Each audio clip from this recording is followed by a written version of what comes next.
Gracias a los corazones de Jesús y de María tenemos una nueva oportunidad de estar junto a ti. María me dice.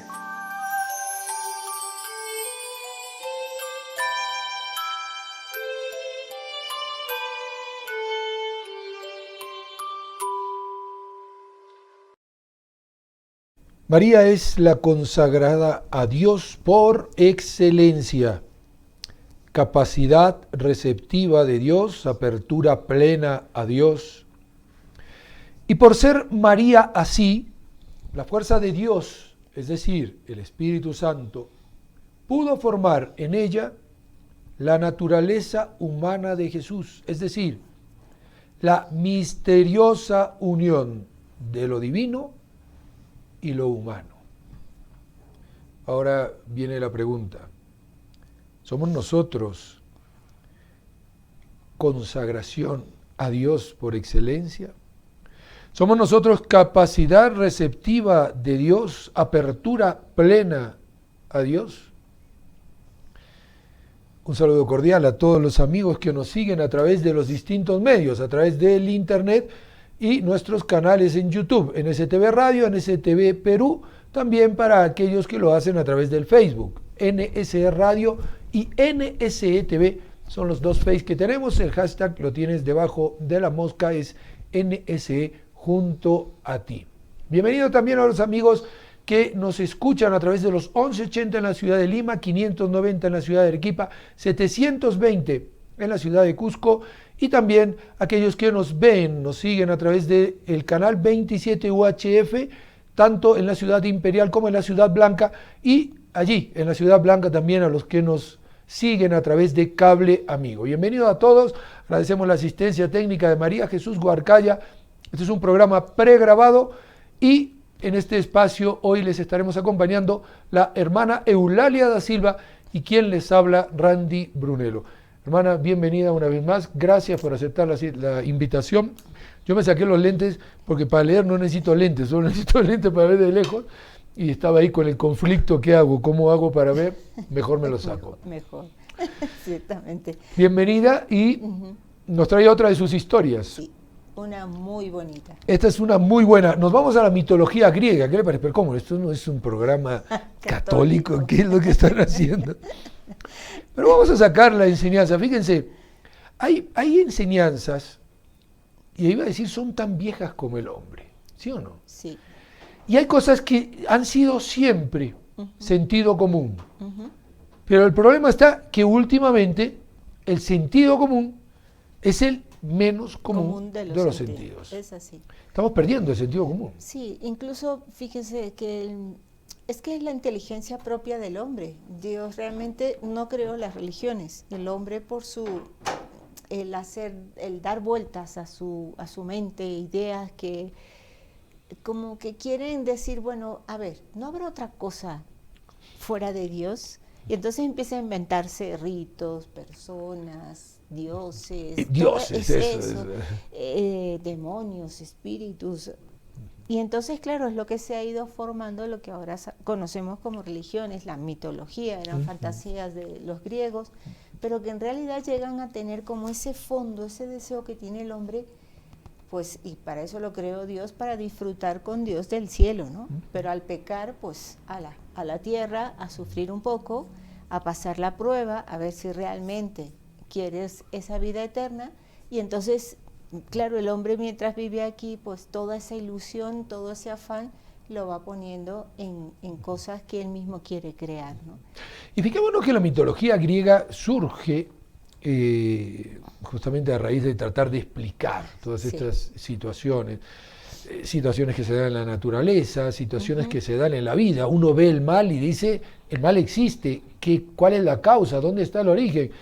Y como el hombre siempre intenta explicar todo desde él, pues muchos de los mitos griegos están vistos desde la óptica del hombre. Y muchos de los dioses griegos son también propensos a las debilidades humanas. Ciertamente. Pero fijémonos que ese pueblo que llegó, podríamos decir, a la cúspide de la inteligencia humana, no tanto la sabiduría, porque tengamos en cuenta que el término sabiduría visto desde la Sagrada Escritura es mucho más que la inteligencia, es mucho más de llegar con la razón, pero casi ha sido el pueblo sabio, naturalmente hablando, más excelso que ha existido hasta hoy. Sí, hasta en hoy, calidad de pensamiento. En calidad de pensamiento, ¿sabes? Eso es a lo que voy.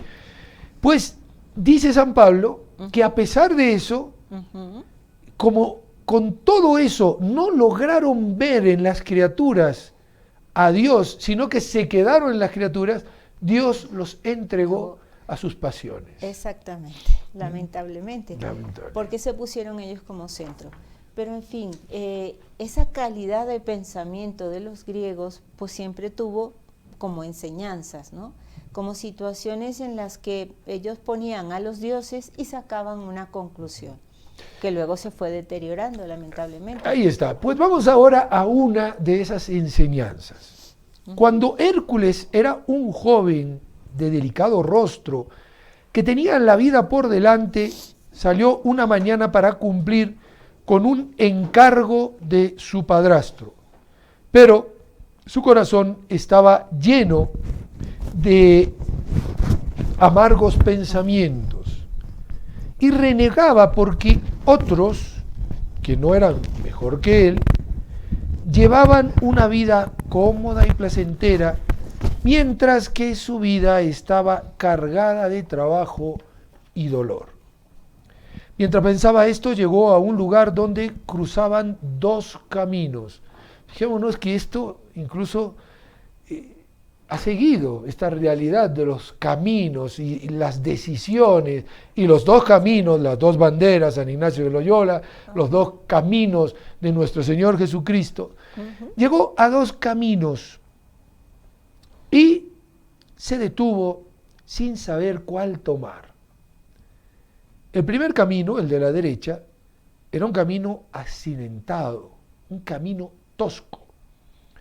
No tenía belleza, pero Hércules vio que conducía directamente hacia las azules montañas de la lejanía. El camino de la izquierda era un camino ancho y despejado. A ambos lados tenía árboles donde cantaban coros de árboles y serpenteaba entre verdes vegas donde florecían las más bellas flores, pero terminaba en la niebla y la bruma, sin llegar a las maravillosas y azules montañas. Aquí nos encontramos ante una realidad. La disyuntiva de siempre. Sí, porque en realidad es curioso, pero todo hombre siempre llega a un punto, ya sea entre la infancia y la adolescencia la juventud, la adultez, en la que tiene que tomar una decisión entre dos caminos, dos vías a seguir, y Dios se lo pone. Pero es curioso cómo en el cuento Hércules soñaba con aquella lejanía, aquella altitud, aquello que para él le parecía lo mejor, que eran, como está escrito aquí, maravillosas y azules montañas. O sea, al llegar a un término, a un fin donde él pudiera realizarse o realizar ese deseo interior que llevaba, ¿no? Tengamos en cuenta que las montañas a lo largo de la historia de los pueblos, incluso hasta dentro de la vida de nuestro Señor Jesucristo, han sido siempre símbolos de cercanía a Dios, porque claro, la montaña es como que me despega del suelo y me acerca hacia lo divino, ¿no? De suyo, la casa de los dioses griegos era el Monte Olimpo. El Monte Olimpo, una montaña, tengámoslo en cuenta. Pues bueno, sigamos. Mientras el joven meditaba su decisión, vio dos bellas mujeres que se le acercaban, cada cual por un camino. La que venía por el camino florido llegó primero, y Hércules vio que era hermosa como un día de verano. Tenía mejillas sonrosadas y ojos resplandecientes, y hablaba con palabras cálidas y persuasivas. «Oh, noble joven», dijo, «no te sometas más a los trabajos y los esfuerzos. Sígueme, te conduciré por las sendas amenas, donde no hay tormentas que te perturben ni problemas que te fastidien. Vivirás cómodamente en una ronda incesante de música y alegría, y no te faltará nada que alegre la vida, ni chispeante vino, ni mullinos divanes, ni ricas túnicas, ni los adornados ojos de las bellas doncellas. Ven conmigo, y la vida será como una ensoñación, un sueño, un bello sueño. Wow. ¿Quién no querrá una vida así, no? Ciertamente todo cómodo, hermoso, alegre, vibrante, de plenitud, pues cualquiera. Pero es que hay que pensar que quizá eso aquí todavía no. Pero, ¿qué pasó? Pues la otra mujer se había acercado y también le habló en estos términos. No tengo nada para prometerte, salvo aquello que ganarás con tu propia fuerza. El camino por el cual te conduciré es irregular y escabroso, y trepa por muchas colinas y pendientes, en muchos valles y hondonadas. Los paisajes que verás desde las cimas a veces serán majestuosos e imponentes, pero los profundos valles son oscuros, y el ascenso desde ellos es trabajoso. No obstante, ese camino conduce hasta las azules montañas de inmortal fama, las cuales divisas a lo lejos. No puedes llegar a ellas sin esfuerzo, más aún, no hay nada que valga la pena tener que no se deba ganar mediante trabajo. Si deseas flores y frutos, debes plantarlos y cuidarlos. Si deseas el amor de tu prójimo, debes amarlo y sufrir por él. Si deseas gozar el favor del cielo, debes hacerte digno de él. Si ansías la fama eterna, no debes desdeñar el duro camino que a ella conduce. Y aquí la cosa se pone un poco seria. Ya, claro. ¿Qué decisión tomar, Claro, pero le estaban hablando claro, o sea, no podía él decir me han engañado. Una le dijo todo lo que le iba a dar, todo lo que le prometía, pero sin saber a cambio de qué. En cambio a esta le decían no te prometo nada, pero te toca pasar pues todos estos problemas. Y ahora viene la disyuntiva. Hércules vio que esta dama, la última, aunque era tan bella como la otra, tenía un semblante puro y gentil como el cielo en una cálida mañana de mayo. ¿Cómo te llamas?, preguntó. Algunas me llaman trabajo, respondió ella, pero otros me llaman virtud. Hércules se volvió hacia la primera dama. ¿Y cuál es tu nombre?, preguntó. Algunos me llaman placer, dijo ella con una sonrisa seductora, pero prefiero hacerme llamar dicha y alegría.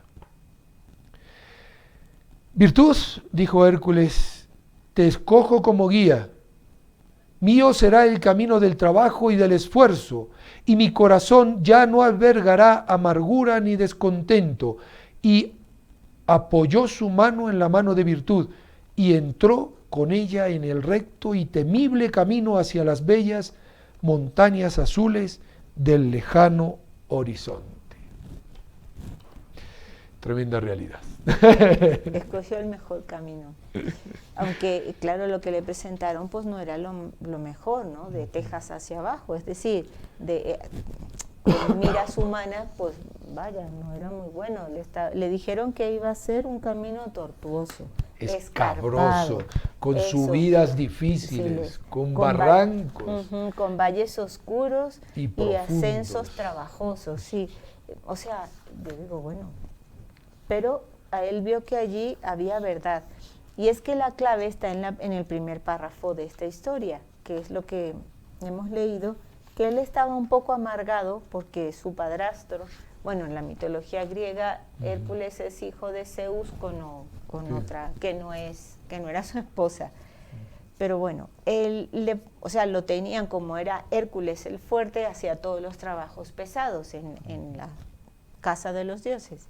Entonces él vivía amargado, tenía pensamientos negros, digamos, y renegaba porque otros que no eran mejores que él vivían una vida cómoda y placentera, mientras que su vida estaba cargada de trabajo y dolor. Entonces uno se puede poner a pensar, bueno, porque volvió a escoger el segundo camino, que también era de trabajo y sacrificio, y entonces lo que Hércules descubre aquí es que la razón por la cual, o sea, no había una razón cuando él empezó a hacer ese trabajo que le habían mandado, y en cambio, cuando se encuentra en la disyuntiva de dos caminos, encuentra un objetivo, encuentra, digamos, el final de lo que él quería con su trabajo, y era llegar a esas montañas azules que le daban, pues, la dicha eterna, la fama eterna, que le hacían ganar lo que él quería, pero a través de su esfuerzo. O sea, no era una cosa que le era dada y bueno, disfrútalo y luego a ver qué, sino que él se podía realizar a sí mismo siguiendo ese camino de la virtud para conseguir el objetivo del cielo, ¿no? Hermana, y me viene a la mente, como dije antes, esa realidad, las dos banderas, bajo qué bandera voy a estar, los dos caminos que nuestro Señor Jesucristo nos pone, que eran caminos de hecho, digamos, descritos casi con las mismas características. Ancha es la senda que lleva a la perdición, estrecho y escabroso, y en su vida, el camino que lleva a la vida. Y nuestro Señor Jesucristo no nos engaña, pero el mundo hoy, juntamente con esta bella doncella que se hace llamar a sí misma, le llaman placer, pero ella dice, yo soy la dicha, yo soy la alegría. Alegría engañosa, dicha engañosa, falsa. Dicha falsa. El mundo de hoy también nos propone estas realidades. Sí. Y nos dice, en cierta forma, mira, tú eres un tonto. O sea, ¿por qué trabajar? ¿Por qué ponerte en esa fatiga cuando puedes consentir medianamente con la realidad que te proponen? La realidad que te proponen a raíz de un placer malsano, la realidad que te proponen, la alegría, la dicha que puedes disfrutar, si aceptas un soborno, pero mira que no pasa nada, todo el mundo lo hace, Claro. ¿por qué no? Y cosas por el estilo, si hoy, mira, decir una mentira, ¿qué problema hay? Si todo el mundo miente, ¿por qué amargar tu vida diciendo la verdad? ¿Por qué amargar tu vida esperando, un joven, por ejemplo, que nos está escuchando, esperando a casarte si es que tienes vocación matrimonial? ¿Por qué esperar castamente, viviendo castamente? Eso es una locura, hoy ya no tiene sentido. Todos lo hacen. Si eres un político, mira, todos se llenan los bolsillos, ¿y tú qué? ¿Vas a ser el único tonto aquí sirviendo por nada? ¿Ganando un mísero sueldo nada más? ¿Con todo lo que has invertido en tu campaña política? Todo está presentado de esa manera. Ciertamente, pero lo que no presentan es el final. Y ahí es donde está el kit. Porque ciertamente lo que dicen es correcto. Si solo viviéramos en este mundo.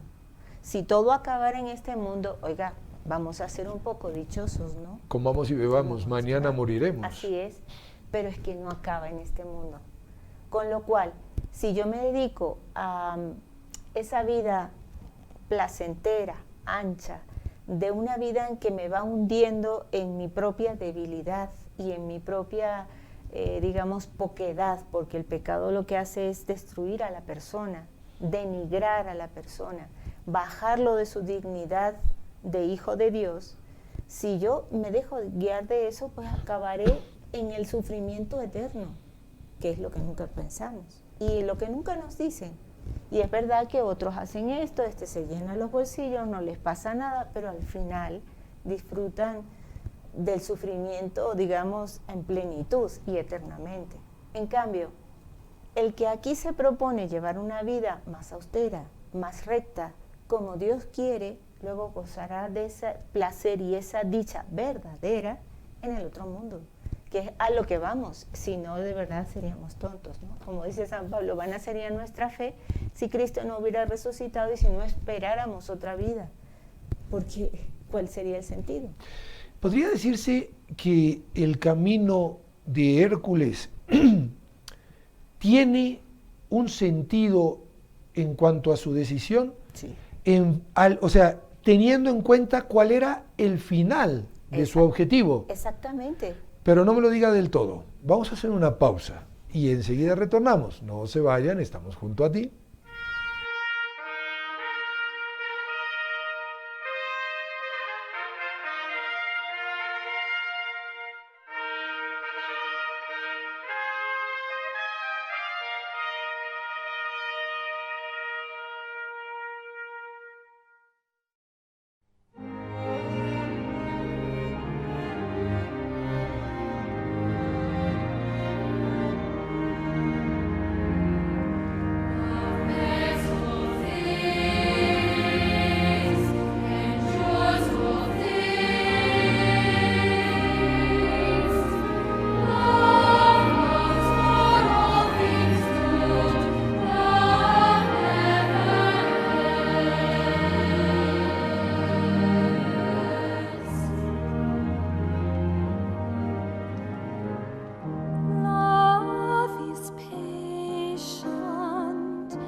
Muy bien, ya estamos nuevamente junto a ustedes y quedó esa pregunta pendiente.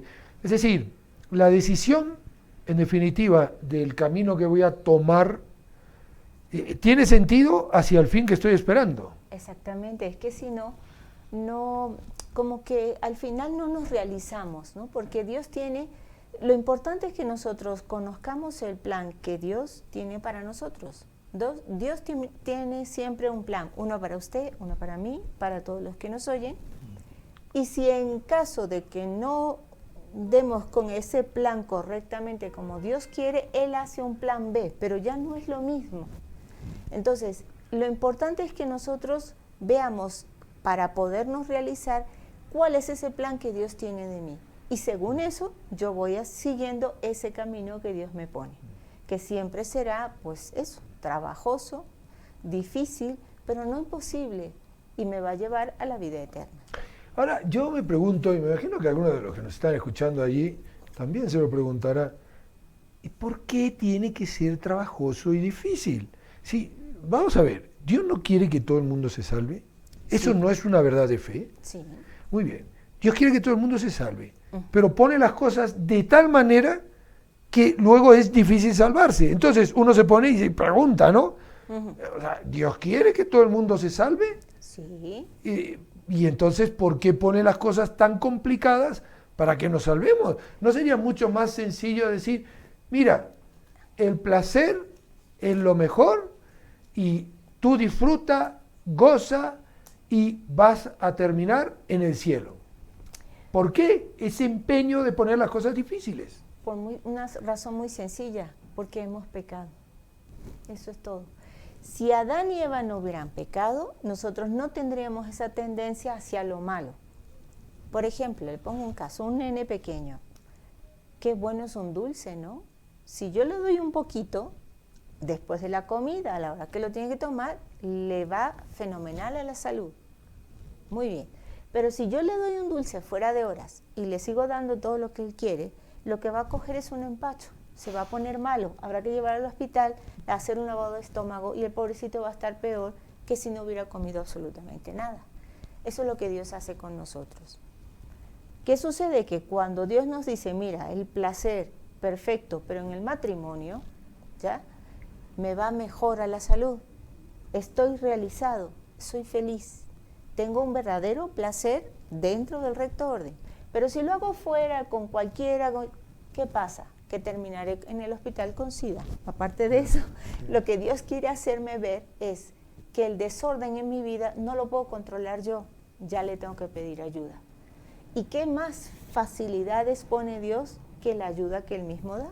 O sea, ¿usted quiere decirme que si el hombre no hubiese pecado, todo, absolutamente todo sería distinto? Es decir, completamente. No habría dolor, no tendríamos trabajo, o sea, sufrimiento en el trabajo, porque trabajo tendríamos, porque cuando Dios creó al hombre lo puso en el jardín para que lo cuide, lo labre, o sea, que iba a trabajar. Iba a trabajar, pero de otro aspecto, iba a divertirse en el trabajo.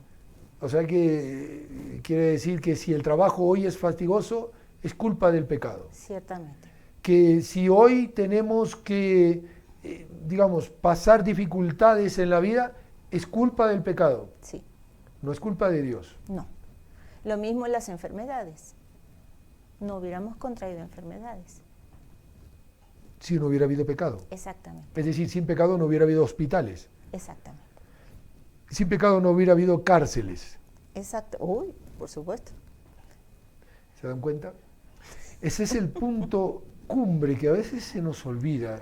Yo lo pregunto porque muchas veces nos preguntamos ¿por qué el mal? ¿Por qué el mal? ¿Por qué Dios permite el mal? ¿Por qué Dios ha creado el mal? Cuidado, Dios no creó el mal. No. El mal es creación propia nuestra. Exactamente. Sabiendo también que tenemos un gran enemigo, que aparte de la bondad de Dios, que nos quiere ayudar y nos pone esta prueba, el enemigo lo que va a hacer es que odiemos a ese Dios, que es lo que uno suele ver a lo largo de la historia del mundo, que siempre ha habido uno que le ha hecho caso a Satanás y ha habido revoluciones, reformas, contrarreformas y todo este tipo de de ideas que van en contra de lo que Dios quiere y manda, que es lo mejor para nosotros. Así es. Y hay un punto, y es un punto que de verdad yo quisiera resaltar, porque cuando lo estaba leyendo me impactó.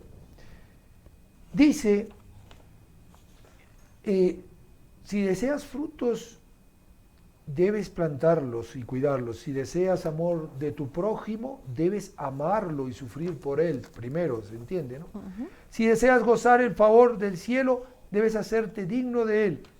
Si hacías fama eterna, debes desdeñar el duro camino que a ella conduce. Pero hay un punto que es clave, a mí me hacía acordar a lo que decía Santa Rosa de Lima: el camino por el cual te conduciré es irregular, escabroso y tepra por muchas colinas y pendientes, muchos valles y hondonadas. Habrá paisajes majestuosos, pero no obstante este camino te conduce hacia las montañas azules. Es decir, cruces más cruces, trabajos y más trabajos. Eso es lo que prometía, por decirlo de alguna manera, Dios a Santa Rosa, y que Santa Rosa quería darle a conocer a todo el pueblo con ese arranque de la gracia, de decir, mire, es la cruz, es el trabajo, el sufrimiento, el dolor, lo que nos va a llevar a la auténtica felicidad. Y si no es así, pues no es por aquí. Exactamente. Y es que hay una cosa, tenga en cuenta que ella vislumbraba el gozo, porque creo que también lo vivió, y el gozo más pequeño del cielo es infinitamente más superior a cualquiera de los sufrimientos, penas y trabajo que tengamos en esta vida. ¿Por qué? Uno dirá, pero bueno, ¿por qué? Porque es que el Señor sabe medir las proporciones. El gozo eterno, el gozar de Él, pues no tiene comparación con lo poquito que yo pueda sufrir aquí. Y eso se puede ver, por ejemplo, y lo hacía San Pablo en sus cartas con los deportistas. Cuando él pone el ejemplo de las carreras, hay que ver el sacrificio que hace un corredor de entrenar todos los días, de cansarse, le duelen los músculos. No se crean que eso es me echo a correr y ya está. No, es que es un trabajo forzado, pero la gloria de esa medalla de oro que le ponen y la fama que tiene y lo que viene luego después detrás, que a veces no es muy bueno, pero solo ese momento de gozo cubre con mucho pues todo ese esfuerzo y ese dolor y ese sacrificio, y que me pasó esto y que no he podido dormir, que dolor de piernas, etcétera, etcétera. Que no tienes que comer más, que tienes que mantener un peso. Y son sacrificios, y uno dice, pero hombre... Y por una gloria temporal. Exactamente. Es decir, tengamos en cuenta eso. Esa gloria pasa cuando yo ya tengo un par de kilos de más, un par de años de más, ya se terminó. Y si no, pregúnteselo a las superglorias del fútbol. O sea, sí, muy bien, eres famoso, todo lo que quieras, pero ya no, o sea, ya no más, ya has pasado al banquillo de los, entre comillas, entiéndase, de los inútiles para el deporte actual. Exactamente. Y cada vez más fuerte, más exigente y más perentorio, es decir, se termina más rápida la fama. Sí. Antes veía usted jugadores que jugaban hasta los 40 años. Sí, pero hoy un jugador a los 30 años ya está considerándose como de descarte, y a los 35 ya, mira hijo, dedícate a otra cosa porque esto ya no es lo tuyo. Sí. Y uno dice, caramba, ¿qué es lo que sucede? Y vuelvo a repetir, por una gloria temporal. Por eso lo que dijo Hércules tiene sentido cuando dice, te escojo como guía. Mío será el camino del trabajo y del esfuerzo. Mi corazón ya no albergará amargura ni descontento. Es decir, hasta ahora que he estado rechinando los dientes por todo el trabajo que he tenido, comprendo que ese trabajo me va a llevar al monte Olimpo, y entonces allí la felicidad. Así es. Y apoyo tu mano en la mano y apoyó su mano en la mano de la virtud. Una virtud que hoy está fuera de moda. Es que el pasada nombre, de sí, moda. es que el nombre como que da cierto rechazo. Y no es porque virtud signifique una cosa fuera de lo normal. Lo que pasa es que lo hemos querido llevar porque tiene un matiz, lo hemos querido llevar así, porque tiene un matiz espiritual. Porque la virtud no es solamente, por ejemplo, dedicarse al trabajo. Es que yo me dedico al trabajo y para un fin sobrenatural, un fin de ejercicio espiritual, de constancia, de ayuda a los compañeros de trabajo, de fidelidad al trabajo, de rectitud en el trabajo. Es decir, no puedo mentir, no puedo robar, o sea, cumplir mi horario. Va por ahí el término virtud. Entonces, ¿qué es más fácil? Pues yo me dedico a una aptitud, una cualidad y no a una virtud. Y no estaría hoy reemplazada la virtud, como hemos comentado en algún programa, no estaría reemplazada hoy la virtud por los valores cívicos, es decir, en este mundo que todo lo ha secularizado, en este mundo que quiere olvidarse de Dios y de sus cosas, no está hoy, por eso hablamos más de valores que de virtudes, el valor de la honestidad, cuando en realidad es una virtud, el valor de la puntualidad, cuando en realidad la puntualidad es parte de una virtud, que es la virtud de la templanza también, porque yo tengo que tener mucha templanza para poder llegar a la hora que corresponde, etcétera, etcétera. Nos está pasando eso. Sí, nos está pasando. ¿Por qué? Porque es como lo que decía antes, virtud tiene el matiz de esfuerzo espiritual. Porque yo no lo hago solamente por cumplir, por un valor, por una cualidad que tengo. Porque hay personas que tienen muchos valores, otras carecen de algunos, y otras se esfuerzan por ganar más valores en su personalidad. Pero la virtud nos toca a todos trabajarla, pero porque es voluntad de Dios, ¿ya? Con ese matiz religioso y el crecimiento interior mío. Porque, como bien dijo usted, la virtud de la templanza, que es un abanico muchas ramificaciones, es un abanico bastante grande, me regula la cantidad en la comida, la puntualidad, el no coger más de lo que debo. El buen uso del placer. Exactamente, todo eso es la templanza. Entonces, si yo por virtud practico esto, por dar gloria a Dios, por querer hacer la voluntad de Dios, por crecer espiritualmente, ya es virtud, no es valor. En el fondo que tocaría una pregunta. La hermana no lo va a contestar ahora, vamos a hacer otra pausa. Pero la pregunta sería, bueno. ¿Y entonces, será que los cristianos estamos más acostumbrados a vivir valores que virtudes hoy en día? No se vayan, estamos junto a ti.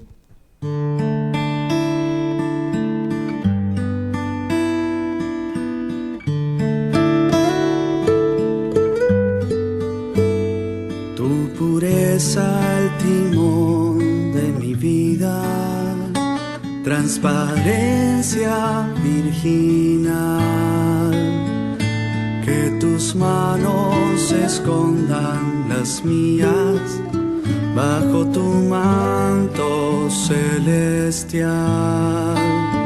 Oh María, Madre de Dios, oh María,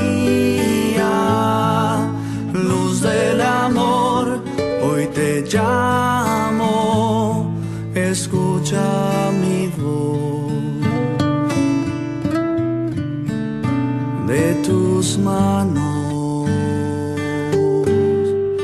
enséñame a Dios.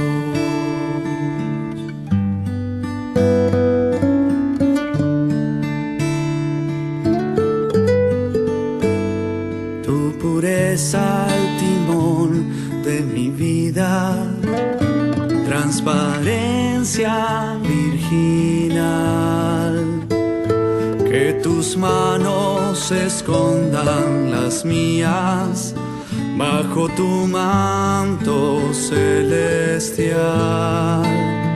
Oh María,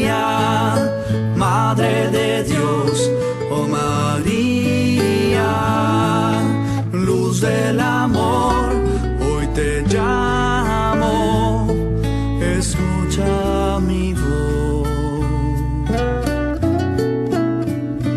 De tus manos, enséñame a Dios.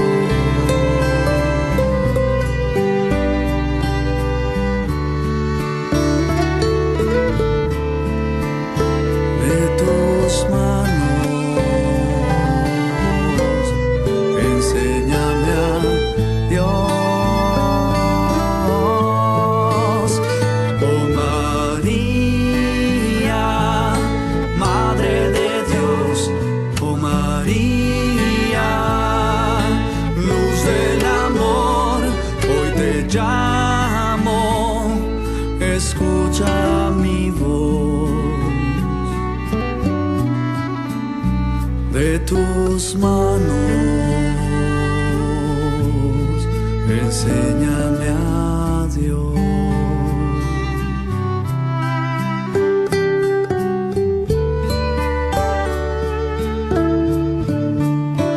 De tus manos,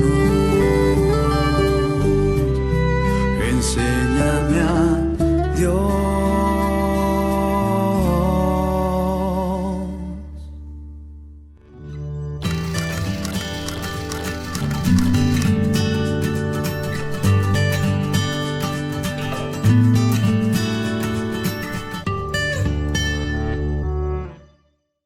Muy bien, ya estamos nuevamente junto a ustedes y hay un planteamiento que muchas veces lo hemos hecho y yo lo estoy repitiendo casi machaconamente en estos últimos ciclos de programa, porque quiero que entendamos la importancia de nuestra figura en este mundo. Muchas veces decimos, ¿por qué el mundo está como está? Y la pregunta es, ¿no será que está como está porque los cristianos, sobre todo los católicos, estamos como estamos? Y entonces esto tiene o va unido a un punto que es el que planteaba en la pregunta que quedó pendiente para ahora. ¿No será que los cristianos estamos como estamos porque vivimos más una vida de valores que una vida de virtud? Yo diría que sí, porque fíjese que a lo largo de la historia, sobre todo historia de la Iglesia y de la fe católica, hubo una temporada cuando las persecuciones a raíz de la Revolución Francesa, todas estas últimas revoluciones que iban en contra de la Iglesia completamente, pues los cristianos, para poder sobrevivir, trataron de ocultar un poco esa manifestación de fe. Es decir, pues vamos a ser más moderados, llamémosles. Entre comillas. Entre comillas. Entonces, aparte de la vida clandestina que pudieron llevar en lo álgido de la persecución, después se quedaron en lo mismo. Ya no volvió otra vez a surgir. Cuando empezaron otra vez a surgir las iglesias, que empezó la fe de nuevo, los mismos cristianos católicos preferían tener su fe no manifestada hacia afuera, sino dentro de casa. Y cuando ya después del Concilio Vaticano II, pues esas manifestaciones de fe, como el hacer la señal de la cruz al pasar por una iglesia, o el hacer una inclinación de cabeza si la iglesia estaba abierta, pues ya se dejó de hacerse. El llevar un rosario que a veces uno lo llevaba visual, ¿no? Pues no, eso ya empezó a ocultarse. ¿Por qué? Pensaría uno. Pues es un poco como ese miedo a parecer, no era el miedo a la persecución, a eso me refiero, sino ese miedo a manifestar a Dios en la propia vida. Y entonces, ¿cómo voy sustituyendo a Dios? Pues lo voy sustituyendo, en vez de tener esa virtud, la virtud de la caridad, bueno, voy a ser solidario, ¿ya? Entonces voy a ir dando una limosna. Pero es que antes la gente iba a los hospitales y ayudaba en los hospitales, porque el hospital era de todos. Porque la caridad exige vencerse. Exactamente. Y la solidaridad exige, bueno, toma, aquí tienes mi moneda. O unas buenas palabras y eso. Uno ve en la sociedad, por ejemplo, la vizcondesa de Jorbalán, que ahora es Santa María Micaela del Santísimo Sacramento, que era de la antigua corte española, pues casi todos tenían obras de caridad. Es decir, fundaban una casa, ponían unas monjitas a cuidar niñas huérfanas, otros ancianitos, y así uno ve todas las fundaciones de los santos de los siglos XVIII, XIX, pues son eso. ¿Y qué pasaba? Pues solamente esas personas, pues nada, una solidaridad con los que son religiosos, y empezó como a dividirse religión y Estado. Entonces, cívicamente tengo que ser educado, cortés, amable, y eso es un valor, cuando en realidad es una virtud, que es la del amor al prójimo. Vamos, es un poco como ese llamar civilización a lo que en realidad es descristianización, ¿no? Cuando la auténtica civilización vino a raíz del cristianismo, es decir, el mundo que nosotros conocemos es un mundo construido, y esto lo hemos dicho también en algún otro programa, es un mundo construido por el cristianismo. Así es. Y hoy decimos, no, el oscurantismo de los curas, hoy que la iglesia nunca quiso. Perdón, lea usted la historia y entienda lo que ha venido a raíz de esa fe cristiana en todo el mundo. Ciertamente las primeras universidades, hablando universidades porque había medicina, filosofía, teología, letras, o lo que llamaban humanidades o artes, pues eran cristianos, fueron a raíz de la Iglesia Católica, las fundaciones fueron de santos prácticamente, o de algún obispo que decía, aquí hay que tener la fe cristiana bien ilustrada, porque es que no podemos seguir no viviendo la verdad, ¿no? Con ideas falsas. ¿Sí? Y cuando la Inquisición, que se cree que también fue una cosa así terrible, era para mantener lo que se llamaba la verdad de la fe, o sea, la pureza de la fe, que ahora, en vez de aquellos tribunales antiguos y cárceles y demás, ahora es un dicasterio, ¿no? Un poco más, digamos, civilizado, en el sentido de que había un diálogo, no se acusaba a la persona y se lo metía en la cárcel. Ciertamente, en toda la obra humana, cuando se ve desde el punto de vista humano, solamente hay abusos, como en toda parte, ¿no? Sí, pero tengamos en cuenta una cosa, y con respecto a la Inquisición, bueno, eso daría para una serie de programas, no solo un programa, ¿no? Pero cuidado, porque hay muchas cosas que se le achacan a la Inquisición, que la Inquisición no ha cometido, entre ellas, y yo le propongo que a ver si podemos hacer un programa de esto, entre ellas lo que se le achaca, por ejemplo, contra Galileo Galilei. Claro. O sea, que se dice, no, que lo privaron, que esto, que lo otro. Cuidado, lo que se le corrigió a Galileo no fue el heliocentrismo, sino otras definiciones que él sacaba por su cuenta. Claro. Y Galileo Galilei murió católico y muy, muy arraigado y fiel a su iglesia. Claro. En ningún momento renegó ni dijo, estos curas, mira, no me dejan decir las cosas como son. Es que la ciencia siempre se basó en la filosofía, porque realmente es que no puede uno descubrir ninguna ciencia ni tecnología si no se basa en una idea. Entonces, lo que buscaba la iglesia es que las ideas quedaran bien claras. O sea, ciertamente, si este hombre descubrió algo y definió algo con alguna idea que fuera ligeramente torcida acerca de lo que es la fe y la creación de Dios y todo lo que es la religión cristiana católica, pues ciertamente le habrán dicho, esto no, corrígelo. Y si él tenía fe, pues lo hubiera. Lo hizo como lo hizo. Vamos. Pues hasta aquí nuestro programa del día de hoy. Como ven, da para mucho, da para mucho. Pues muy bien. Agradecemos a todos los que nos han acompañado.